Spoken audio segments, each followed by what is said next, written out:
Today with me, I have Dr. Walter Edward Block. He's an American Austrian school economist who currently holds the Harold E. Wirth Eminent Scholar Endowed Chair in Economics at the J.A. Butt School of Business at Loyola University, New Orleans. He is a senior fellow of the Ludwig von Mises Institute in Auburn, Alabama. Best known for his 1976 book, Defending the Undefendable, which takes contrarian positions in defending acts which are illegal or disreputable, but are actually victimless crimes or benefit the public. In the past 50 years, he has written over 500 scholarly articles published in the peer-reviewed literature. I just had the pleasure of reading your book, Defending the Undefendable, for the first time recently, so thank you very much for that. Thank you so much for coming on the show today. How are things down there at Loyola University in New Orleans? Loyola is doing pretty well, and New Orleans is about to be hit with another storm, although I think it's going to hit west of us, so we're okay. Well, let's see. We've had pestilence, plague, famine. What are we missing here in 2020, huh? Well, we're going to get a hurricane now. Right on. All right. Well, let's get right into it. So, as the purpose of the show is to explore the future of money, let's first start with the definition. What is money in your own words? Well, money is a way of facilitating trade. The problem that we have with barter is what do they call it? The double coincidence of wants. Exactly. So I have a chicken and I want a pickle, and I have to find a guy who's got a pickle that wants a chicken, which is tough because, I can find a guy who got a pickle, but he might not want a chicken. He might want a bicycle or something. So we can't really trade, and it's very difficult to overcome the double coincidence of wants. So what we do instead of trying to overcome the double coincidence of wants directly by finding somebody with a pickle who wants a chicken, we engage in a third item, something that most people want: salt, or I don't know, sugar, or some wheat, maybe corn, that most people want. Let's say salt. And now I go out, and instead of trying to find a guy who has got a pickle and wants chicken, I trade in my chicken for salt. And then I go to the guy with the pickle. Even though he doesn't want salt, really, he'll take it because he knows that other people will take it. So salt now becomes a money. And corn could become a money. Bananas wouldn't make a good money because they get rotten after 2 or 3 days. Diamonds would not be a good money because if you try to make change in a diamond and you break a diamond in half, I think the two little diamonds are worth like 1/8 of what the bigger diamond was. Something like that. I'm not sure the exact number. I think it's 1/8, but it could be 1/16. But you lose a lot of value if you try to make change. Cement wouldn't be a good money because, it's not worth that much. And you have to take 100 pounds of cement around, or maybe 200 pounds of cement to buy a pickle or a chicken or something. So cement wouldn't be a good money. And there were different commodities, and it always was a commodity because people wanted something so that, something that other people would accept. And we finally got to silver and gold and maybe copper sometimes, and other things have been used for money, like in the prisoner of war camps in World War II, cigarettes became a money for the prisoners of war, POWs. But that's rare, and special circumstances that would make cigarettes a money. So to answer your question, I'm a professor. I'm never supposed to say yes or no. I got to go in a roundabout. To answer your question, money is a facilitator of exchange, and it starts out as a commodity, and it overcomes the double coincidence of wants. I like that. For me, the point of money is as a shared standard of what constitutes value, and it enables transmission of stored economic energy across time and distance. And of course, the functions of money are as a store of value, medium of exchange, and unit of account. That's what money is for me. You lived through the transition from silver out of the coinage to the last vestige of honest money leaving the planet when Nixon took us off the gold standard in 1971. How has money changed over the course of your long life? Well, I was born in 41, so this is before, this was after, what's his name, FDR got us all the off the gold standard, and it's after 1913 when the Fed was started. What's happened since my life? Well, Nixon, as you mentioned, went off the gold standard internationally. Before we were still off the gold standard intranationally, and he took us off internationally. How has it changed? Well, right now we're about 100 years after 1913, give or take, 107 years after. And the Fed was supposed to do two things, deal with depressions and keep the value of the dollar sacrosanct. And since 1913, the dollar is now worth about 4 cents. I'm not sure if it's 3 cents or 5 cents. 3 cents, okay. Well, my guess was 4 cents. I don't keep exact tabs on that, but I'll accept 3. You seem to know better about this than I was going to guess 4. Probably 6 months ago it was 4, and now it's 3, and in a couple of months it'll be 2.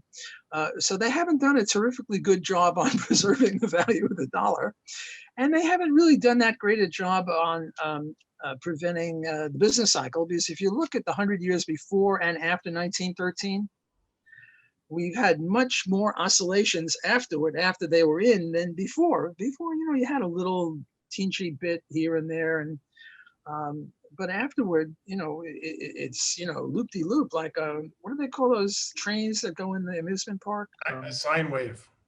Not a sine wave. A roller coaster. Roller coaster. That's it's sort of like a roller coaster, or I'll accept sine wave too. But roller coaster is more, I don't know, understandable by most people.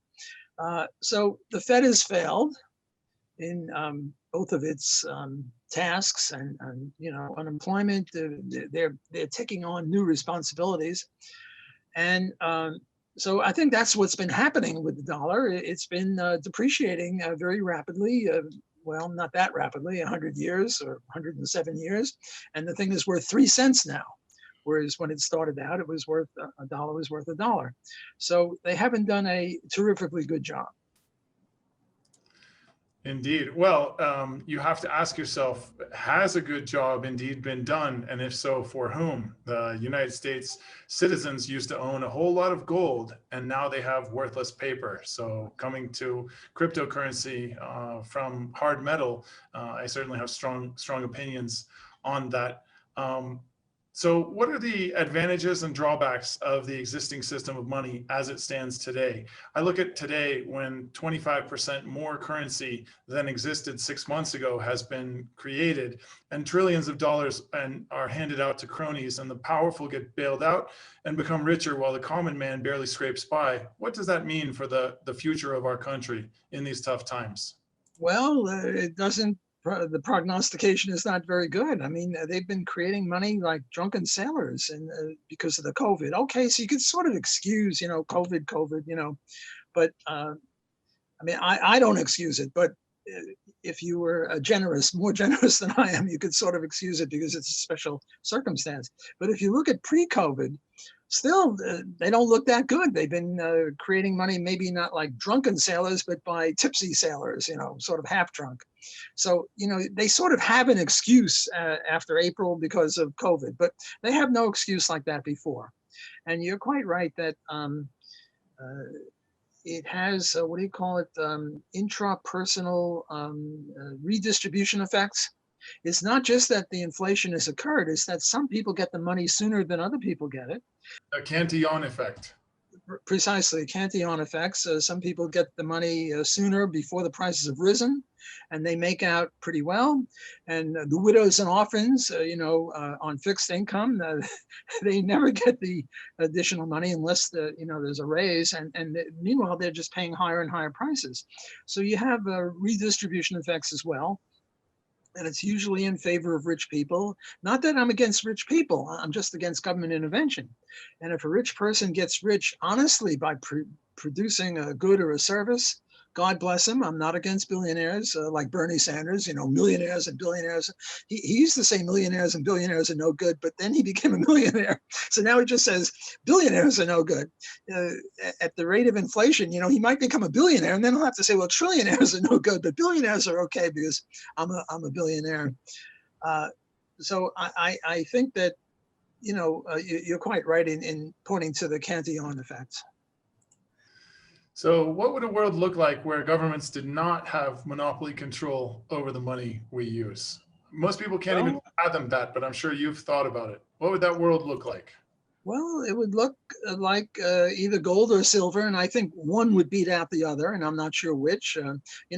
We free market economists always say the gold standard, but the gold standard, we don't really favor gold. We're not like Scrooge McDuck, who likes to go in the money bin and toss money and let the money trickle down onto him or something. I love doing that. I mean, Milton Friedman, who had this series Free to Choose, and yet when people were free to choose, they chose gold, and yet he's against gold. He's viciously opposed to gold because his argument is, well, you have to dig it up here and you have to store it there, and that costs money. Well, so do locks and fences cost money. The question is it worth it or not? And the market seems to think it's worth it, and he's supposed to be favoring the market, and yet he's a bitter opponent. He calls what do we call it? Gold fetishes or something like that. I forget. Gold bugs. The barbarous relic. I don't think he said barbarous relic. No, not barbarous relic, but he's against gold. I mean, if you're against gold, what can you be in favor of? They say never meet your heroes. I mean, like Milton, you're letting me down here, man. Absolutely. And he also sort of follows Murray Rothbard's rule. Murray Rothbard's rule is that people specialize in what they're the worst in.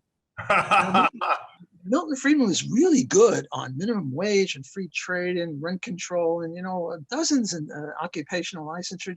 The list goes on. And what does he specialize in? Money, where he's very bad, and voucher systems, where he's also bad. And he put all of his fortune into voucher systems for education. So, I mean, when I start criticizing Milton Friedman, my friends say, well, under whose rule would you rather live, Milton Friedman or Barack Obama, or Milton Friedman or the Clintons, or Milton Friedman or Donald Trump? And obviously Milton Friedman is way better than those people, but you expect more from him because free to choose, and he's supposedly a libertarian, so he's a disappointment, especially on the subject that we're now talking about on money. Very, very interesting. So how familiar are you with cryptocurrency? Scale of 0 to 10. 1. Sorry, I'm not really into high tech. You saw the problem I was having just getting on Zoom. I just learned how to do Zoom. When I was brought up, I was using typewriters, and you put paper in them. Hey, me too. I mean, I'm not that young. You don't look that old to have ever used a typewriter. You look like at the tail end of my childhood, I had to just tip, ding. Never forget that. So I'm not really up on it, but lack of knowledge never stopped me before. So I'll pontificate about it anyway. And the way I see it is sort of a 3-part thing. The lowest level is government money, government fiat money. The next level is cryptocurrency. And then the best one is whatever the market picks. And I think the market will pick gold. I don't think the market will pick cryptocurrency. It's too easy for the government to screw around with. And also you need electricity for cryptocurrency or a generator. And if the lefties get in there and stop fracking and stop oil and stop coal and stop nukes and stop everything, we might not have electricity. And if we don't have electricity, we're not going to have money if we have cryptocurrency as the money. And money is very important. Money is to the economy as blood is to our bodies. The blood takes oxygen from here and puts it there, and takes food from here and puts it there. Don't ask me, I'm not a biologist. I don't know exactly where the blood goes, but the blood is to the body is like money to the economy. And if we didn't have money, we'd be back with the double coincidence of wants, and we'd stop trading, and 99% of people would die, maybe 97%. I don't know how many, but a lot of people would die. So I rank gold higher than cryptocurrency. 1, because you need electricity, and 2, because the government can interfere with cryptocurrency. They can just ban it, and or hack it or something like that. Well, that's actually part of why we're choosing to focus on the the intersection of people who understand Austrian economics and the theory of money and maybe come from a precious metals perspective, and then those who come from the more tech side who may not understand why gold has been the preeminent form of money for the entirety of human history. And so there's actually a couple of things that I would slightly push back on a bit in what you said, which is that the primary function of gold, as I look at it, is to provide scarcity. It's precisely, you mentioned the energy that goes into creating a Bitcoin. It's that same phenomenon of why gold tracks the energy complex and the amount of oil required to produce it. I mean, broadly over the course of decades and economic cycles. And so whereas gold is relatively scarce because it has elastic supply in response to price, with a fixed asset paradigm such as Bitcoin, or the one that I like, which I think is the new Bitcoin called Epic Cash, you cannot have a supply response to the price increase, and that's why we've seen it go up orders of magnitude from under $1 to over $10,000 in under a decade. And so specifically, it's the property of what's known as censorship resistance. It's specifically that banning it does not do any good, because unless literally you would not only not have to shut down the internet, but also nuke all the satellites. And it doesn't take much electricity to create, because what happens is that the production function self-modifies depending on how much computer resources are put into to creating it. So that's one thing that is not perhaps not as widely understood as it could be, that's holding people back as far as understanding the value proposition of the new barbarous relic, which is these newfangled cryptocurrencies. But the other thing is that I look at the Executive Order 6102 in 1933, when FDR took all the gold, and say, like when it comes to confiscatability, something that is ephemeral, that doesn't have any physical presence at all, because the money literally lives on the blockchain network that survives as long as any one person in the whole world perpetuates the system. I mean, I think that holds advantages in times like today, where it wasn't too long ago, maybe your parents' generation, where if you wanted to flee Germany, it was how many gold coins you could sew into your coat. And now the equivalent of being able to simply not even store it digitally, you can actually just write down on a piece of paper your so-called seed words that recreate your key file. You have portability as one of the functions. The other reason that I like crypto, specifically Bitcoin and Bitcoin-like assets like Epic Cash, is because of the divisibility. You can cut one Bitcoin into 100 million pieces, and you can't really do that feasibly with a pickle or a chicken. Gold bars, you can, but not to that extent. And also fungibility. Commodity gold coins, such as the American Gold Eagle, where the design doesn't vary and there's not a lot of numismatic premium, those are fairly fungible. But when you get into collectible gold coins that were treated legally differently during different times in our country's history, then also you have this property of being able to be resistant to seizure. And in the time that we're moving into, where the very basis of our freedoms and rights are being questioned, I mean, as a freedom-loving person, it must just blow your mind to hear the discourse that's being posited openly today. I mean, the things that we're contemplating, it's like, did you not read about the Soviet Union in school? I mean, we're Sovietizing the economy to a large extent through this financial function of the private monopoly on central banking. And so for me, I think this is one of the key questions of the next decades. I'm on my soapbox a little here. I know I'm here to interview you, but I always find it fascinating to talk to people with different viewpoints and ways of looking at the world, because within crypto, there's people who value the scarcity, there's people who value the censorship resistance, the decentralization, or really the thing that I like the most is that it changes the incentives at the atomic level from parasitism and rent seeking, which is the primary way that people get ahead today. You mentioned unearned wealth, and I think questions need to be answered or asked rather about why a guy like Bernie has three homes and what's her name, Nancy Pelosi in California, with $100 million on a senator's salary. Okay. Whereas anybody can literally create the money in their house with equipment they already have using only electricity. I think that restoration of the seniorage rights for people individually has a big impact on sovereignty. A minor point, I object to the concept rent seeking. It started with public choice school. What's wrong with rent? I mean, why don't they call it booty seeking or pilferage seeking or theft seeking or something like that? I mean, why pick on rent? Rent is a perfectly good thing, and Yes, what they mean by rent seeking is not good. Unearned rent.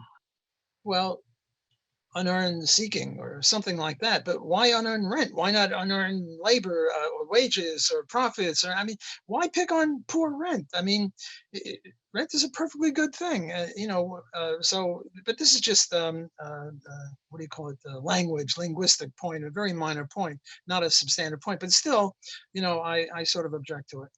On the other question, I want to make clear the difference between predicting and favoring. I don't favor gold over silver, and I don't favor silver over gold, and I don't favor silver over crypto, and I don't favor crypto over silver or gold. To me, my attitude is let's have a fair competition and see who wins. So I'm just as much anything voluntary, that is. So I'm just as much a crypto supporter as I am a gold or a silver or a platinum supporter. So I favor free enterprise money. And the reason I call myself a gold bug or a gold standard person is because whenever people were free to choose in the past, they chose gold mainly and silver a little bit. So I'm not against crypto, but now you ask, now a totally different question, one of prediction. And I predict that gold will beat silver, and they'll both beat crypto because of lots of reasons. Many more people are familiar with gold or silver because crypto is new, and only nerds are really into it, and I'm not even nerdish. You see, the way you've interpreted me is sort of like I'm against crypto. No, I'm not against it. I just, I'm predicting that it's not going to win if there's a fair competition. But if it wins, God bless it. Now I'm a cryptoist instead of a goldist. So you have to distinguish between predicting and favoring. And I think you interpreted my criticism of crypto as being against it. I'm just predicting. And you make very good points that FDR passed a law against gold, and they can know as crypto and gold are on an even level in terms of government forbidding. They can forbid whatever they want. And but then, you don't have to have gold, what do you call it? Gold bullion or gold coins. What you could have is paper, namely receipts for gold. Like it used to be. That was the original function of paper money. A dollar was 1/20th of an ounce of gold, and you could take the paper to any bank and actually say, "Give me my gold." Right. So if the Jews are escaping Nazis, they don't have to put gold in their coats. They could have I don't know, 1,000 ounces of gold or something. Namely, have one little piece of paper that they could stick in their coat. On the other hand, you make a very good point about, you can do it with crypto also. And in terms of, making change, yes, crypto is infinitesimally divisible. Well, gold is too, if you do the paper. In other words, this is 1/millionth of an ounce of gold. Well, you can probably buy a piece of bubble gum with 1/millionth. I don't know the numbers, but so I think they're on an even keel there. So I appreciate your point that, you're a crypto person, and, I respect that. And it's part of the free enterprise system. So I can't come out against it. It's sort of like I don't know, I'm wearing a gray shirt, you're wearing a black shirt, which is more free enterprise? I mean, it's just silly. And now there's competition. Should we have black shirts or gray shirts? Well, the answer should be whatever people buy, and supply and demand and stuff like that. So that's the way I see crypto and other things. Whereas you, I sense, are much more, crypto, which is okay. That's Oh your no, thing. I actually came to crypto fairly recently from gold and silver. Oh, okay. I had a long history of mistrust of fractional reserve Ponzi schemes, officially blessed or backed or not.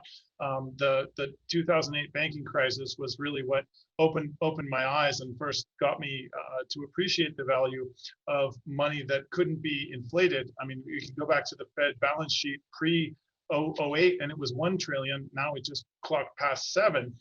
And so something that couldn't be inflated away had a lot of appeal. And I originally was a tremendous Bitcoin skeptic. I knew about it much earlier as a fairly technical guy, but I said, like everything else, just here are all the 20 reasons why not.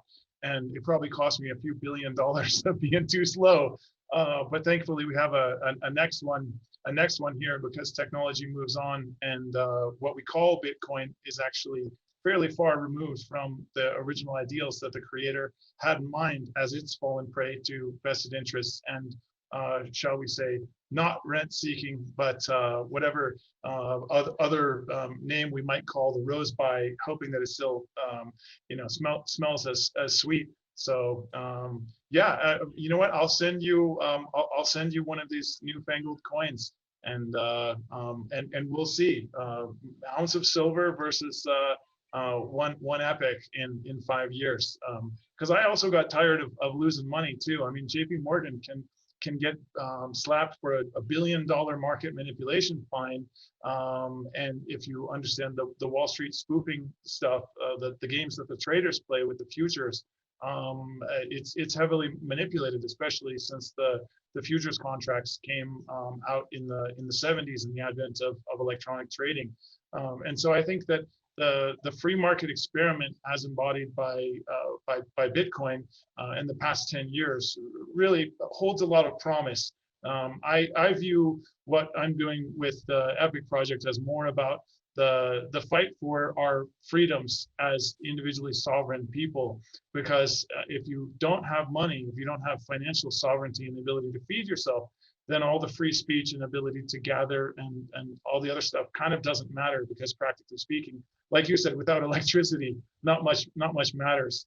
So I tend to come off strongly, but I am rooted in principles that aren't always apparent from the consequences of how I started on the process of looking at it. So, well, this has been fascinating. I very much appreciate coming on, and hopefully can have you again. And thank you for all the wonderful work you do to educate us. Thanks for having me on your show. It was a pleasure. All right. Thanks again, Dr. Block.